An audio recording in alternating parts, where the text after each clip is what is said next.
अस्सलाम वालेकुम वरहमतुल्लाहि वबरकातुहू। उम्मीद है आप सब खैरियत से होंगे।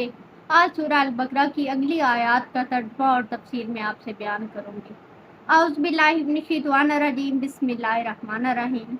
वलक़द अलिमतुमुल्लज़ीना नहतदू मिनकुम फ़िस्सब्ति फ़क़ुलना लहुम कूनू क़िरादतन ख़ासिईन। और इन लोगों को जो तुम में से हफ्ते के दिन हद से निकल गए, बस हमने इनसे कहा कि तुम बंदर जलील बन जाओ। फजअलनाहा नकालन लिमा बैना यदैहा वमा खल्फहा व मौइज़ातिल लिलमुत्तकीन। और इस वाक़ये को इन लोगों के लिए जो इनके सामने और बाद में आने वाले थे इबरत बना दिया, और परहेज़गारों के लिए इसमें नसीहत है। अब वाक़या सब्त जो है, ये वाक़या हज़रत दाऊद अलैहिस्सलाम के अहद में समंदर के किनारे पर एक मुल्क शाम में कोई शहर या कस्बा था वक़ू पज़ीर हुआ, जिसको बाज़ ने इला कहा है, हफ्ते के रोज़ जिसको सब्त कहते हैं।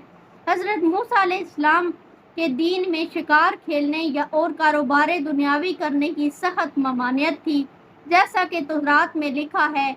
वहाँ के लोगों ने ये हीला किया कि पानी की नालियाँ हौज़ों तालाबों में डाल दी।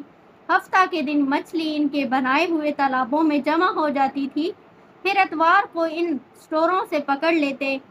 नेक लोगों को इनको इस हरकत से रोकते थे, लेकिन वो बाज नहीं आते थे। तो रात में इस मुकद्दस दिन की हुर्मत तोड़ना वाजिबुल कत्ल है।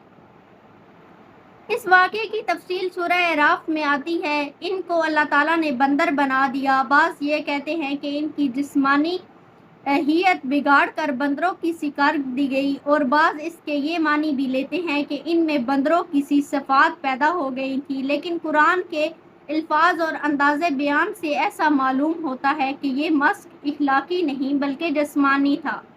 मौलाना मदूदी तफ़हीमुल कुरान में लिखते हैं कि इनके दिमाग बाइना इस हालत में रहने दिए गए होंगे जिसमें वो पहले थे, और जिस्म मस्क करके बंदरों जैसे कर दिए गए होंगे।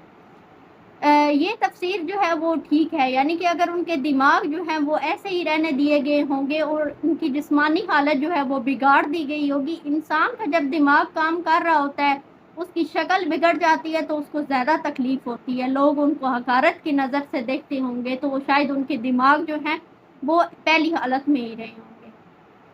खुदा ताला ने इन पर कहर नाज़ल किया कि वो तफसीर हक़ानी के अल्फाज में ये है कि खुदा ताला ने इन पर कहर नाज़ल किया कि ताउन में मुब्तला हो गए, और शिद्दत वरम से इनकी शक्लें जो है वो बिगड़ कर बंदरों की सी हो गई, और 3 रोज़ में हज़ारों आदमी मर गए। आलिम कुल ने इसलिए फरमाया वलक़द अलिमतुम, कि तुमको मालूम है। सूरत अराफ के 21वें रुकू में ये है कि इनके 3 गिरोह हो गए। एक वो लोग जो ये बुरी हरकत करते थे, दूसरी बुराई को देखकर खामोश हो जाते थे, तीसरे वो जो इस हरकत से रोकते थे। अल्लाह ताला ने जब इन पर अजाब नाज़िल किया तो मुफस्सिरीन कहते हैं कि सिर्फ वो लोग इसमें से बच सके जो बुराई से रोकते थे, बाकी दोनों गिरोह जो है वो अजाब से के मुस्तहिक करार पाए। यानी कि अगर बुराई को देखते हैं तो हदीस भी है नबी सल्लल्लाहु अलैहि वसल्लम की कि अगर बुराई को देखो तो उसको जो है हाथ से रोको, और अगर नहीं रोक सकते तो ज़ुबान से रोको, ज़ुबान से नहीं रोक सकते तो दिल में बुरा जानो, और ये ईमान की कमज़ोर तरीन इलामत है। सूरत अराफ में इसका वाक़या ज़िक्र इन अल्फाज में आया है, और पूछ इनसे हाल इस बस्ती का जो दरिया के किनारे थी, ईला की बस्ती कलज़म के किनारे। जब हफ्ते के बारे में वो हद से बढ़ने लगे और हफ्ते के दिन पानी पर कसरत से मछलियाँ आने लगीं, और जिस दिन मछलियाँ ना होती तो वो ना आते, इसलिए हमने इनका इम्तिहान लिया क्योंकि वो नाफरमान थे। और जब इनमें से एक फ़िरका कहने लगा कि इनको क्यों नसीहत करते हो, इन लोगों को अल्लाह हलाक करना चाहता है या इनको सख्त अजाब दे दे, वो कहने लगे कि हम में से अपने रब का फ़र्ज़ अदा हो जाए और शायद ये इस हरकत से बाज आ जाए। जब वो बात भूल गए जिसके बारे में इन्हें समझाया गया था, तो हमने इनको बचा लिया जो इनको मना करते थे, और जालिम लोगों को बुरे अजाब में धर लिया क्योंकि वो नाफरमान थे, और वो जिस काम से मना किए गए इसमें हद से बढ़ने लगे, तो हमने ہم نے حکم دیا کہ بندر ذلیل ہو جاؤ۔ یہ سورۃ اعراف کی جو ہے آیات کا ترجمہ تھا۔ اللہ تعالیٰ نے جو حدود بنائی ہیں، کبھی بھی ان حدود کو جو ہے وہ پار کرنے کی کوشش نہیں کرنی چاہیے، حد سے تجاوز نہیں کرنا چاہیے۔ جب کوئی حد سے تجاوز کرنے لگے تو اللہ تعالیٰ کا عذاب جو ہے وہ پکڑ لیتا ہے۔ اللہ تعالیٰ نے ہمیں بالکل کھلا نہیں چھوڑا۔